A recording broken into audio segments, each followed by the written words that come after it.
जयपुर में सड़क हादसे को लेकर जबरदस्त संग्राम शुरू हो गया है। नशे में धुत कार सवार उस्मान ने जयपुर में नाहरगढ़ इलाके में सरेआम कार तले 10 लोगों को भौंद डाला। इनमें से 3 लोगों की तो अस्पताल में मौत हो गई है। कार चालक हालांकि पकड़ा गया है, मगर हादसे के बाद कई लोगों की मौत के बाद लोगों का गुस्सा फूट पड़ा है। जयपुर में प्रदर्शन हो रहा है, टायर जलाकर लोगों ने विरोध जताया है और मांग है कि मारे गए लोगों के परिवार वालों को मुआवजा मिलना चाहिए, आरोपी पर सख्त कार्रवाई होनी चाहिए। प्रदर्शनकारियों की शिकायत है कि इतनी भयानक घटना होने के बाद भी विधायक अमीन कागजी ने आरोपी उस्मान को बचाने की कोशिश की।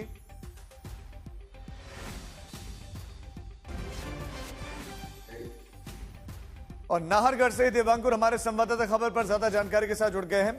देवांकुर, सबसे पहले तो इस समय के हालात के बारे में आप बताएं और विधायक साहब आरोपी को बचाने के लिए पहुंचे हैं, क्या कोई स्पष्टीकरण है?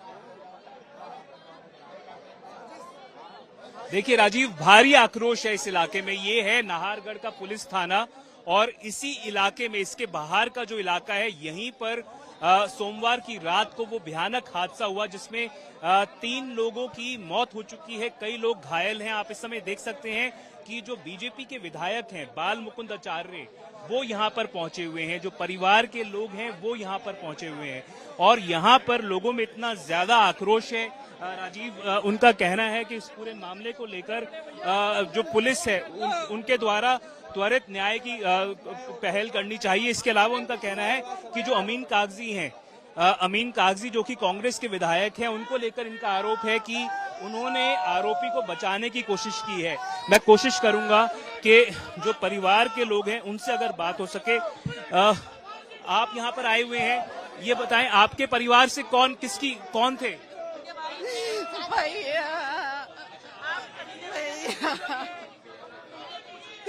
पुलिस का कहना है कि आरोपी को पकड़ लिया है। आप ये बताएं कि आपको लगता है कि इंसाफ हुआ है अभी तक? पकड़ने से वापस नहीं आएगा इंसान, उसको फांसी मिलनी चाहिए, हमारे को न्याय चाहिए, वापस नहीं आएगा वो, हमारे साथ न्याय होना चाहिए। ये एक परिवार नहीं है, बहुत सारे परिवार है। आप एक बार हादसा देखो, वीडियो देखो उस हादसे का, आपको समझ में आएगा। 3 साल मुकुंद आचार्य हैं बीजेपी के विधायक, यहाँ से उनसे एक बार बात करने की मैं कोशिश करूंगा। सर, यहाँ पर तमाम जो लोग आए हुए हैं, भीड़ बहुत ज्यादा है, जो प्रोटेस्टर्स हैं वो यहाँ पर आए हुए हैं। एक बार उनसे बात करनी है सर, थोड़ी सी। कानूनन पक्की और कड़क सजा होनी चाहिए, ऐसे व्यक्ति को तो फांसी पे चढ़ाना चाहिए। मुकुंद जी, क्या आपको लगता है कि केवल आरोपी को पकड़ लेना इसमें न्याय हुआ है क्या? क्योंकि जो परिवार हैं वो मांग कर रहे हैं कि त्वरित इसमें न्याय मिलना चाहिए, मुआवजा मिलना चाहिए। आपका क्या है? ये भाजपा की सरकार और भाजपा का परिवार इनके परिवार के साथ है और इनको पूर्णतः न्याय मिलेगा, इसमें कोई दो राय नहीं है। हमें हमारे मुख्यमंत्री पे, भाजपा की सरकार पे पूर्णतः विश्वास है। पिछले आप जितने भी फैसले देख लें ऐतिहासिक हुए हैं। उस आदमी ने, जो कांग्रेस का पदाधिकारी है, यहाँ विधायक कांग्रेस के अमीन कागजी उसका खास आदमी है, उसने जानबूझकर कोई षड्यंत्र रचा होगा जो 13 लोगों को इस प्रकार से दुर्घटनाग्रस्त किया। हमारे 3 लोगों का नुकसान हो गया, बाकी लोग आज अस्पताल में बुरी केसेस। कहना है क्या ये षड्यंत्र के तहत हुआ है, ये आप आरोप लगा? बिल्कुल, हमें पूर्णतः ऐसा लगता है कि इस व्यक्ति ने जानबूझ के ऐसा षड्यंत्र रचा है, ऐसी तंग गलियों में दहशत फैलाने का काम किया है और 70 से 100 की स्पीड में गाड़ी चलाई और हिंदू लोगों पे इस प्रकार का जानबूझ के उसने उन पर गाड़ी चलाकर उनको रौंदा है। तो ऐसे व्यक्ति को फांसी की सजा होनी ही चाहिए। आप ये बताएं, जो परिवार वाले आपके, इसका चाल चरित्र है, कांग्रेस के कार्यकर्ता ऐसे हैं जो गाड़ियां चढ़ा रहे हैं लोगों पर, मार रहे हैं लोगों को जान से। ये राजीव, एक बार जो परिवार के लोग हैं उनकी क्या दशा है वो कैमरा पर्सन दिखाएं आपको, कितना उनका रो के बुरा हाल है। ये इनके जो भाई हैं वो एक्सीडेंट में इन्वॉल्व थे, उनकी कहा जा रहा है कि मौत हो चुकी है। आप देख सकते हैं यहाँ पर ये जो परिवार। मैं ये कहना चाहती हूँ कि हमारे मोहल्ले का बच्चा गया है, उसको न्याय मिलना चाहिए जल्द से जल्द, नहीं तो हम भी दंगे करने में अब कभी नहीं छोड़। आपके परिवार, मोहल्ले का बच्चा गया है, इसलिए हम पूरे मोहल्ले वाले साथ बैठे हैं। कौन से मोहल्ले से आए हैं? ये पुरानी बस्ती नाहरगढ़ रोड पे ही रहते हैं सब जने, और ये पूरे मोहल्ले वाले मेरे साथ बैठे हैं। हमको न्याय चाहिए, हमें पैसा चाहिए, बस। तो आप देख सकते हैं यहाँ पर ये न्याय की मांग कर रहे हैं, बात कर रहे हैं मुआवजे की।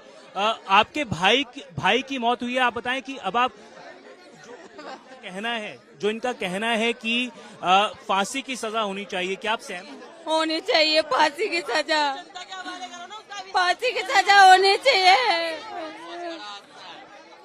फांसी की सजा नहीं हमारे हवाले करो ना, सरकार तो पता नहीं कब करेगी, हम करें अभी उसका फैसला, लाओ ना हमारे आगे। हमें मुआवजा नहीं चाहिए, हमें न्याय चाहिए, न्याय। सकते हैं कितना ज्यादा यहाँ पर आक्रोश है। ये कह रहे हैं कि कुछ लोग हैं वो कह रहे हैं कि मुआवजा नहीं चाहिए, न्याय चाहिए, फांसी की सजा की मांग हो रही है उस्मान को लेकर, जो कि इस पूरे मामले में आरोपी है। और जो विधायक हैं बीजेपी के, उनका कहना है कि इस पूरे मामले में ये एक साजिश है जिसके तहत उस्मान ने जो गाड़ी है वो चढ़ाई लोगों के ऊपर और 3 लोगों की मौत हो चुकी है इस पूरे मामले में। चूंकि बीजेपी सत्ता में है और आरोपी कांग्रेस पार्टी से ताल्लुक आप बता रहे हैं कि उसका है, तो वो उसमें राजनीति भी हो रही है। लेकिन ये बताएं कि पुलिसिया एक्शन कहां तक हुआ है, क्या किन किन धाराओं में केस दर्ज हुआ है, आरोपी ने पूछताछ में क्या कबूला है?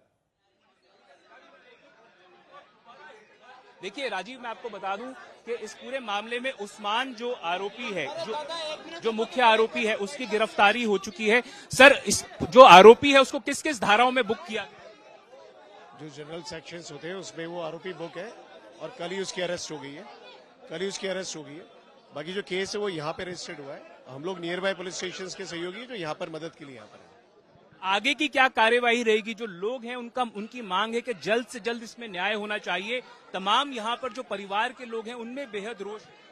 डेफिनेटली, जैसा कि आपको जानकारी है, नए कानून के तहत इसमें सख्त सजा का प्रावधान है, उन्हीं धाराओं को फॉलोअप किया जाएगा और सख्त से सख्त कार्रवाई की जाएगी। सर, ये जो कहा जा रहा था पहले MI रोड पे उसने कई लोगों को गाड़ी मारी है, उसके बाद नाहरगढ़ के इलाके में आया है, कहीं ना कहीं क्या आपको लगता है पहले पकड़ा जा सकता था आरोपी? ये इन्वेस्टिगेशन का पार्ट है और इसमें अगर कोई गाड़ियां वहां पे पहले क्षतिग्रस्त हुई तो उनकी भी रिपोर्ट्स के साथ में अटैच की जाएगी। ये बताएं सर कि जो कांग्रेस के विधायक हैं अमीन कागजी, बीजेपी का ऐसा कहना है कि जो आरोपी है उसके तहत उसने साजिश की थी, साजिश के तहत ये पूरा जो घटनाक्रम है हुआ है।